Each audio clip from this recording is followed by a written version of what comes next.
welcome back to FanZcene. Greg here, and today I have for you The Crow Salvation. Best of the sequels? You know, after watching the amazing 4K of the original masterpiece of the 1994's The Crow starring Brandon Lee, I thought I'd go through and watch some of the sequels, and to be honest with you, I don't hate The Crow Salvation.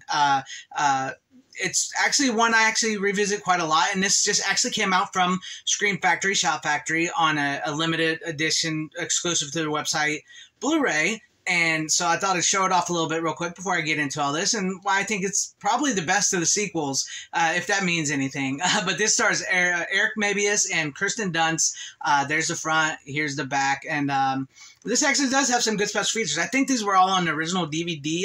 I'm not sure if this ever had a U.S. Blu-ray release or not, but it's got, you know, audio commentary with director Barrett Nalari, which I hope I said his name right, actor Eric Mabius, producer Jeff Bose, composer Marco Beltrami, and production designer Maya Javin. Behind-the-scenes featurette, behind-the-makeup featurette, production design featurette, Who's That Bird, image gallery, and trailer. Now, this does not compare to the original Crow, by no means whatsoever. None of the sequels have. But as far as all the sequels go, I think this is the best of the sequels, and I don't hate this movie. I know a lot of people don't like the Crow sequels, and they think they're pretty bad, and there's a lot of that with the Crow sequels. But this one has a banger of a cast. It has Kirsten Dunst, which back in the day, in the early 2000s, because I believe this came out in 2000, I thought she was cute, you know? I thought she was cute. I think we all sort of had a thing for her, especially not long after Spider-Man came out after this.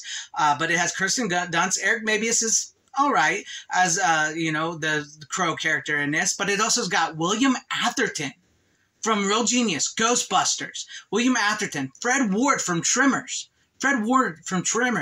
And Walter Goggins, who is an amazing actor. A lot of people are getting into him right now with Fallout, you know, but I've seen him in so many different things. And matter of fact, they said his performance in this movie, although it is small, I mean, he's in it, but they said his performance in this movie actually got him the role on the TV series The Shield, which from then on out, Walter Goggins was, you know, he was amazing. But like I said, I think the biggest problem with the Crow sequels is that they're all trying to compete with The Crow. And The Crow with Brandon Lee should have been a one-and-done movie. It should not have been sequeled. It should not be remade. None of that. I mean, out of respect for Brandon Lee and for the fact that the movie was done so perfectly the first time out. And all the sequels are sort of trying to compete with them and try to copy them and also trying to go differently. So in some cases, they were trying to go differently, and then they went too different, and then they were trying to... it's all kind of convoluted things with the Crow movies. But as far as this movie goes, if you don't know what this movie's about, Eric Mabius plays Alex Corvus, who was accused of killing his girlfriend. And he's on death row, and he's about to be electrocuted on his 21st birthday. And you know what?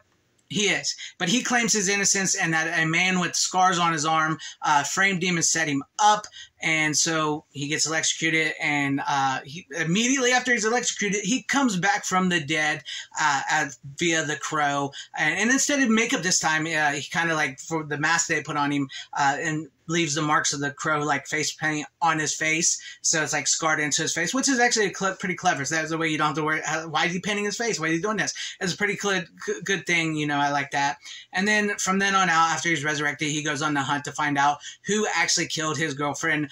You know, it goes into a world of mystery and like dirty cops and these group of cops, like Walter Goggins I mentioned is one of them. And who is the man with the scar? Is there actually a man with a scar? Is he making this up? You know, it does play with that a little bit, which I do like that it does play with a little bit. Did he really see what he thought he saw? Did he actually see a man with a scar? Is he guilty? Is he not guilty? They play with that a little bit, but maybe not as much as they should. And then it goes from there. And then the thing with this, though, is like this was early 2000s. They tried to play into the teen angsty thing.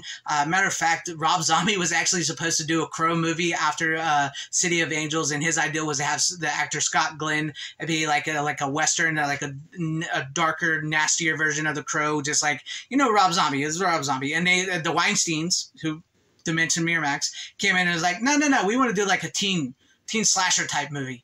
And so this is how we got The Crow Salvation. So is there problems with this movie? Yes. Eric Mabius he's a good actor and everything, but some of the lines he delivers are a little bit cheesy. You know, the story points are like, what? And then like the CGI crow isn't so good, and it's clearly there's been reshoots to this movie because there's scenes where he doesn't have like super long hair like Brandon Lee, but he has like a longer hair, and then like there's scenes where like where they go in close on his face, and you clearly tell he's got like a buzz cut all of a sudden. His hair, Eric Mapes' hair is completely different, so there's clearly reshoots, and that makes me wonder because I would really like to see the Crow City of Angels, and the Crow Salvation's original scenes. You know, this has no deleted scenes. It's clearly stuff was reshot and this was retooled and re-edited because of the way it's edited in the movie. There's stuff that's clearly left out of the film. And if I'm to be honest with you, I'm not trying not to spoil too much here, but I kind of think maybe his lawyer in this movie, who is seen as an ally in this movie, might have been the original bad guy, the man with the scar. But I'm not going to tell you who the man with the scar was and how that all works out. But I think maybe his lawyer was. But I think it was re-edited, reworked, and scenes were cut out and subplots dropped. I really do. So I would really love to see like the original Crow, which I love the theatrical version. I think it's a banger, but I would like to see the original Crow with like the Skull Cowboy and some of the scenes that were shot and everything. I know they couldn't finish some of it because of what happened to Brandon Lee, but it would be interesting to see that. Definitely the Crow City of Angels. There's a lot of that was cut out. That was meant to be a completely different movie than what it was.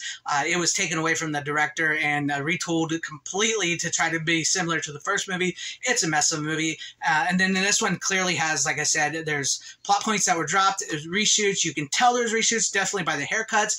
You can tell the way it was edited. Some stuff was taken out. I would love to see the first three movies have like alternate cuts. You know, give us the original theatrical cuts and everything, and that's because this was really straight to video. Give us those cuts because those are great, but also would like to see those. And as far as this movie goes, I don't hate this movie. Next to the original Crow, this is one I've revisited multiple times. Not as many times as Crow. It's nowhere near the leagues of the first Crow movie, but I think, you know, in the early 2000s, I dug it, you know, I dug it. It was good, and it's got the right amount of cheesy campiness to it that I love. And I know that's not something you should be saying about a Crow movie, but there's something about the cheesy campiness in this one that I really dig, and I enjoy this movie. I don't think it's a bad movie. It's definitely, we get worse movies nowadays, but this is, as far as like, if I'm going to watch a sequel to The Crow more than any, it's going to be Crow Salvation. I dig it. I dig it. Great cast too, by the way. Like I mentioned, great cast. But with that being said, I wanted to also show you guys, you know, I do have this, which I do believe this was put on Blu-ray, but I'm okay with this. This is the City of Angels.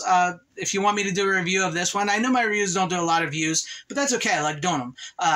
But if you want me to do a review of the City of Angels, let me know that in the comment section down below. And also I do have, I know, Wicked Prayer. Talk about just, that's just, whoa, that movie in general. But if you want me to do a review of that too, let me know in the comment section down below. But this is the one, I will watch these sequels more than Wicked Prayer, but this is the one I prefer sequel-wise, but nothing tops the original The Crow with Brandon Lee. But let me know your guys' thoughts about this in the comment section down below. Do you guys like The Crow Salvation? Do you prefer City of Angels?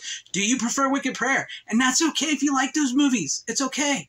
You know, don't listen to everybody that says, oh, the sequels suck. Don't watch them. You know, if you like them, that's okay. That is perfectly fine. We all like what we like. Like I've always said, if we all like the same thing and done the same way, life would suck. And I like Crow Salvation, damn it. I like this movie. It's not as good as the first one, but I like this, and I'm glad to have the Blu-ray of it. It's pretty cool. So let me know what you guys think about all this and your thoughts and comments in the comment section down below. And if you liked what you saw here, maybe consider hitting the like button or subscribing and hitting that bell for notifications. That would be awesome if I earned your guys' subscriptions, or possibly share the video out for everybody to see, or join and become a channel member, because that would help out my channel immensely. Thank you and shout out to all my channel members. I appreciate each and every one of you guys. Thank you guys for being channel members here and for all of your support. And to everybody watching, whether you liked me, hated me, or liked this video, or hated this video, I thank you for sticking this long. Wherever y'all are, please have a great, safe, happy, healthy day, morning, afternoon, evening, and night. Always support physical media. It truly is the superior format. Godspeed.